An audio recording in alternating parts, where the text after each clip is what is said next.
бақыт жолында үмітсіздікке жол бермеңіз. Құрметті азаматша, сіз еш уақытта басқа түскен қиындық себепті үмітсіздіктің өзіңізді жеңіп кетуіне жол бермеңіз. Сіз Алланың ардақты етіп, сұлу етіп жаратқан пендесісіз. Сізге бұл жараспайды. Үмітсіз шайтан ғана. Үмітсіздік адамның өз болашағына сеніммен қарауға тосқауыл болатын дүние. Қаншама адам үмітсіздік себебінен өміріне балта шапса, қаншамасы көздеген мақсатынан мақұрым қалды. Абайдың сөзімен айтатын болсақ, үмітсіздік антұрғандық. Адам көбіне үмітсіздікке басына қиындық түскен жағдайда жол беріп қояды. Ал адамды үмітсіздікке салынудан тосатын бірде-бір күш иман. Пайғамбарымыз былай дейді: мүміннің жағдайы қандай ғажап, шын мәнінде оның әрбір жан күйі өзі үшін қайырлы болмақ. Бұл одан өзгеге бұйырмаған бақыт. Ол қандай да бір қуанышты жағдайға тап болса шүкір етеді. Мұнысы өзі үшін қайырлы болады. Ал басына бір қиындық түссе сабырлылық танытады. Бұл да өзі үшін қайырлы болады. Хадис шәріпте баршамыз үшін өмірлік үлкен қағидада жатыр. Ол қуанышты жағдайда Аллаға шүкір ету, қиындықта сабырлық таныту. Жұдықтай ғана жүрегі Алла деп лүпіл қаққан иманды жанға аталмыш қағида екі дүниесі үшін де қайырлы. Саналы ғұмырын тақуалыққа негіздеген алып тұлғалардың өміріне үңілер болсаңыз, басына келген қиындыққа сабыр етумен қатар шүкір еткенін көресіз. Яғни олар бұл қиындықтан да ауыр қиындықпен сынамаған үшін Аллаға шүкір етеміз дейтін еді. Жоғарыда берілген Алла елшісінің хадисіне және төмендегі қасиетті Құран аятына қарасаңыз, Алла тағала адам баласына үмітсіздікке салынуға мүлдем жол қалдырмаған. Тіпті күнәда шектен шығып кеткен адамның өзіне Алла тағала қасиетті Құранда: «Уа Мұхаммед, оларға менің мына сөзімді жеткіз. Уа күнәға батып өз-өздеріне жамандық жасауда шектен шыққан һәм өздеріне берілген түрлі нығметтер, сезімдер мен қабілеттерді орынды пайдаланбай зая қылған құлдарым, Алланың рахымымен үміт үзбеңдер. Өйткені Алла барлық күнәларды кешіреді. Расында да ол ғафур, құлдарының күнәлары қаншалықты ауыр болса да тәубеге келген жағдайда өте кешірімді, рахим, ерекше мейірімді» деп баяндау арқылы үмітсіздікке салынбауға шақырады. Ендеше сіз үшін үмітсіздікке салынуға жол жоқ. Сіз үшін тек қолда бар нығметтерге шүкіршілік айтып қанағат білдіру арқылы алға қойған мақсатқа қарай ұмтылу ғана бар. Есте сақтаңыз, өткінші өмірдің өткінші қиындығына бола немесе ойлаған дүниелік бір арманыма қол жеткізе алмай қалдым деп үмітсіздікке салынбаңыз. Алланың нығметі шексіз, бәріне де жетеді. Тек үмітсіздікті тастап, еңбек ету арқылы алға жарқын болашаққа қарай нық қадам бассаңыз болғаны. Іштегі рухани күшті ояту. Таң намазы мен жұмысқа ояну үшін ұялы телефонға қоңырау қоятын әдетіміз бар. Сол қоңырау ұйқыдан оянуға себеп болады. Бірақ ол уақытша ұйқы. Өмір бойы ұйықтап өтетін адамдар бар. Олар не істейді? Мұның бір ғана жолы бар. Ол өзгеру. Адам Аллаға жалбарыну арқылы өзін өзгерткені жөн. Расында, қандай да бір қауым өз ішінде өзгермейінше, Алла ол қауымды өзгертпейді. Адам таңғы ұйқыдан ояну үшін қоңырау қойғаны секілді, өмірде ғапылдықтан ояну үшін де өзінің жан дүниесіндегі қоңырауды, яғни рухани күшті оята білуі қажет. Рухани күшті оята білу адам өміріне үлкен өзгеріс әкеледі. Ұйқыдағы адам айналасында болып жатқан жайттардан хабарсыз болғаны секілді, рухани ұйқыдағы адам да өмірдің мәні мен өзінің жаратылыс мақсатын ұғынудан кенде қалады. Іштегі жасырын рухани күшті оята білген адам қандай қиындық болса да мойымайды, алған мақсатына қарай нық сеніммен қадам басады. Ондай адамда сәл аялдау болғанмен тоқтап қалу деген ұғым жоқ. Адамды алға ұмтылдыратын іштегі жасырын күш болмаса, сыртқы күштердің әсері аз әрі уақытша.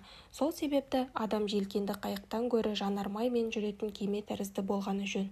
Себебі желкенді қайық сыртқы әсердің, яғни желдің көмегімен қозғалса, жанармаймен жүретін кеме өзіндегі қуатпен жылжиды. Адам желкенді қайыққа ұқсаса, жел соқпаған күні жолда қалады.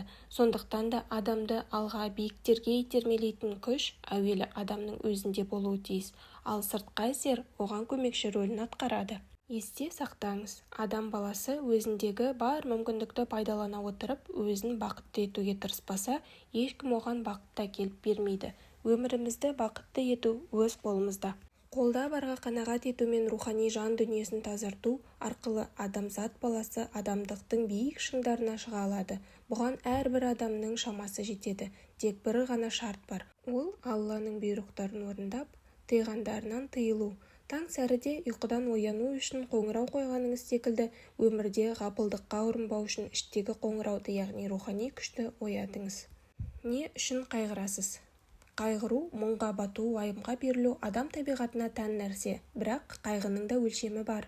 Орынсыз қайғы адамның алға қойған мақсатына деген талпынысы мен белсенділігін азайтып, адамның өзін бақытсыз сезінуіне алып барады.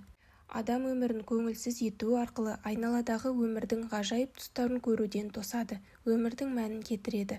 Орынсыз қайғы адамның болмашы бір қиындық үшін қайғыға салынуына, немесе Абай атамыздың сөзімен айтқанда мал дүние үшін қам жеуі. Мұндай қайғыға салыну ардақты етіп жаратылған адам үшін өзін төмендету болып саналады. Адам үнемі қайғыға салынып жүре алмайтыны секілді, қайғысыз да бола алмайды. Себебі өмір сынақтары адамды белгілі бір деңгейде мұңға батырмай қоймайды. Тіпті қайғының өзі де адам үшін сынақ болып есептеледі. Пайғамбарымыз былай деген: Алла тағала мұсылман құлының басына келген шаршап шалдығу, ауру сырқау, үрей, уайым, күйініш пен қайғы қасірет секілді қандай да бір ауыртпашылық себепті, тіпті қолына немесе аяғына кірген кішкене тікен үшін де оның күнәларын жарылқап кешіреді. Демек, қайғының өзі сынақ болса, жоғарыдағы қағиданы негізге ала отырып сіз сабырды қалқан етесіз. Осы үшін қайырлы мол сауап. Басыңызға қайғы келсе ұмытпаңыз. Қиындықтан кейін міндетті түрде жеңілдік бар. Қараңғы түн артымнан күлімдеп күн шығарын, қыстың қатты аязынан соң жадырап жаз келерінде ескеріңіз. Демек, әрбір қиындықпен бірге сөзсіз жеңілдік бар. Иә, рас, әрбір қиындықпен бірге жеңілдік бар. Ақылды адам әрбір сәтін ақыреті мен дүниесінің пайдасына шешеді деген болатынбыз. Ендеше сіз де уайым қайғының өзін ақыреттік және дүниелік пайдаңыз үшін қолдануға тырысыңыз. Оның алғашқы қадамы орынсыз қайғыны тастап, одан құтылуға көмектесетін әрекетке көшу. Себебі әрекетсіздік, яғни уақытын босқа өткізу және бос нәрселермен шұғылдану адамды күнәға, азғындыққа итермелейді. Ал күнәһар адам егер дер кезінде тәубе етпесе, түбі қайғы-қасіретке душар болуы мүмкін. Орынсыз қайғының орнын ұлы мақсаттарға негізделген орынды уайым қайғымен алмастырыңыз. Оның әуелгісі Аллаға деген құлшылығыңызды уайымдау. Яғни Алла тағаланың құзырында құлшылығым қабыл болды ма, жоқ па деген уайым. Осы нәрсе сізге ғибадатқа мұқият қарауға әрі құлшылықта тереңдеуге көмектеседі. Екінші, басқалардың бақытын ойлап уайым жеу. Оған сіздің ата-анаңыз, отбасыңыз, бала-шағаңыз, ағайын, туыс, құрбы дос, тағы да басқалары жатады. Мысалы, сіз ұл-қызыңызды еліне, жеріне, тілі мен дініне адал қызмет ететін салиқалы ұрпақ етіп тәрбиелеуді көздеп, осынау ұлы мақсат жолында уайым жеп қайғы ойласаңыз, демек сіз бұл жолда барыңызды саласыз. Қандай қиындық болса да төтеп бересіз. Себебі ұлы мақсат жолында уайым жеп қайғы ойлаған адамның Абай атамыз айтқандай қолға алған ісі мен шаруасы өзгенікінен жинақырақ келеді. Өзіңіз ойлап көріңізші, әрбір әйелдің уайым қайғысы осындай болса, қоғамда қаншама салиқалы ұрпақ пен өзгелер үшін өмір сүретін небір алып тұлғалар жетіліп шығар еді. Сіз де, құрметті азаматша, осы қағиданы жаңғыртыңыз. Орынсыз қайғы емес, ұлы мақсат жолындағы уайым мен қайғы сіздің бойыңыздан көрініс тапсын. Алла тағала сізді жақсы көргенін қалайсыз ба? Білесіз бе? Құранда Аллаға сүйікті болған құлдардың сипаттары баяндалған.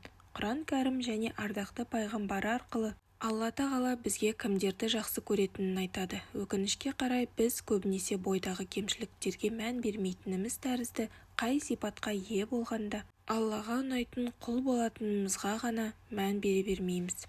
Негізгі көксейтініміз де Алланың разылығы емес пе? Құрандағы Алла жақсы көретін құлдардың сипаттарын білу өмірімізге үлкен өзгеріс енгізеді. Мысалы, сіз сабырсыз адам болсаңыз, Алла сабырлы жандарды жақсы көреді деген аяты бірде-бірде сабыр иесі болуыңызға көмектеседі. Ал Алла ізгі жандарды жақсы көреді деген аят сізді жақсылыққа құлшындырып, ізгілердің қатарынан болуға жетелейді. Аллаға ұнау үшін өзін өзгерте білген адамның мінезі көркем, иманы кәміл болады. Енді сол сипаттарды Құраннан келтіре кетейік. Алла тағала кімдерді жақсы көреді? Әрдайым жақсылық жасаңдар, істеріңді барынша тиянақты етіп істеңдер. Расында Алла ізгі жандарды жақсы көреді. Яғни әрбір істеріңді тиянақты, өте жоғары деңгейде орындап, Алланың жақсы көретін әулие құлдарынан болыңдар. Алла пендешілікпен істелген күнәнің артынша қатты өкініп тәубе ететін тәубешілік құлдарын және үнемі күнә атты рухани кірлерден тазаланушыларды жақсы көреді. Яғни жасаған күнәларына өкініш білдіріп тәубе етуші және әдепсіз, ерсі қылықпен азғындық істерден, сондай-ақ лас нәрселерден бойын аулақ ұстайтын құлдарын. Егер қандай да бір іске бел бусаң, бір Аллаға тәуекел ет. Расында Алла тәуекелшіл құлдарын жақсы көреді. Яғни ақылдасып шешілген істе жаның жай тауып іштей келіскен боласын. Раббыңның шексіз құдіретіне сүйеніп ісіңді оған тапсыр. Өйткені Алла тағала бір өзіңе иман келтіріп істерін де бір өзіне тапсырған тәуекелшіл құлдарын жақсы көреді. Ал олардың арасында билік айтсаң, әділ үкім шығар. Расында Алла әділетті жандарды жақсы көреді. Яғни олар әділдіктен алыс болса да, сен әділдікті ұстан, және араларыңда билік айтсаң, әділ үкім шығар. Алла өзіңе қарсы келуден барынша сақтанатын уәдеге берік, тақуа жандарды өте жақсы көреді. Әркез қара қылды қақ жарғандай тура болыңдар, өйткені Алла турашылдарды жақсы көреді. Алла әділдікке, адам құқығына ерекше мән беретіндерді жақсы көреді. Яғни әрбір ісі мен берген үкімінде әділ болған құлдарын Алла жақсы көреді. Алла тағала кімдермен бірге? Иман келтіргендер, бастарыңа қандай да бір қайғы қасірет немесе ауыртпалық түскенде сабыр ету әрі намаз оқу арқылы Алладан жәрдем сұраңдар. Расында Алла сабырларымен бірге. Яғни дүниелік және ақыреттік істерінде сабыр мен намазға тұру арқылы Алладан жәрдем тілеңдер. Сабырдың көмегімен абыройға кенеліп, жеңіске жетесіңдер. Ал намазға тұру арқылы жағымсыз қылықтан, әдепсіздіктен арыласыңдар. Алла тағала жеңіс сыйлап сәтін салумен, өзінің қорғауы арқылы сабырлық құлдарымен бірге. Аллаға және елшісіне мойынсұныңдар, өзара таласып тартыспаңдар. Әйтпесе бойларыңды үрей билеп жасып қаласыңдар, һәм күш-қуаттан айырыласыңдар. Тиісінше сабырлылық танытыңдар. Расында Алла сабырлылармен бірге. Расында Алла азабынан қорыққан құлдармен, әрі Хақ тағаланың өздерін көріп, бақылап тұрғанын жадында ұстап, үнемі игі істер істейтін ізгі жандармен бірге. Яғни Раббыларының өздерін көріп, бақылап тұрғанын ескеріп, үнемі игі амалдар жасайтын, азабынан қорқып, тақуалықты ұстанатын құлдарына жәрдем беріп, жеңіс сыйлаумен және қорғаумен Алла тағала олармен бірге. Ал кім Аллаға тақуалығымен, ғибадат құлшылығымен жақын болса, оған ешкім зиян тигізе алмайды. Алла тағала кімдерді жақсы көрмейді? Расында өзін әлдеқандай көретін мақтаншақты Алла жақсы көрмейді. Яғни тәкаппар туысқандары мен көршілеріне мұрнын шүйіріп қарайтын, адамдардың арасында мақтанып, олардан өзін жоғары һәм артық санайтын адамды Алла жақсы көрмейді. Расында Алла опасыздық һәм күнә жасауда тым шектен шыққандарды жақсы көрмейді. Яғни шектен шыққан қиянатшыл әрі күнәнің батпағына белшесінен батқандарды жақсы көрмейді.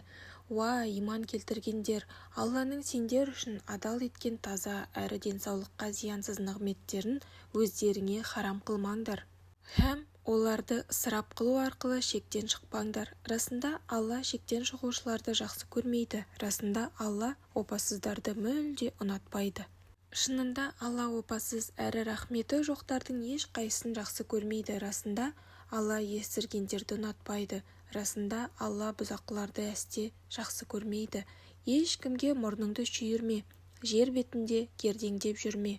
Расында Алла кеуде керіп, менменсінген мақтаншақтардың ешбірін ұнатпайды. Яғни адамдарға менсінбей қарап, тәкаппарлықпен теріс айналма, және жер бетінде тәкаппарланып жүрме. Өйткені Алла тағала өзін ұлық көретін, басқалардан артық һәм жоғары санайтын, кеуде керіп, таңдайсып жүретін адамды жақсы көрмейді.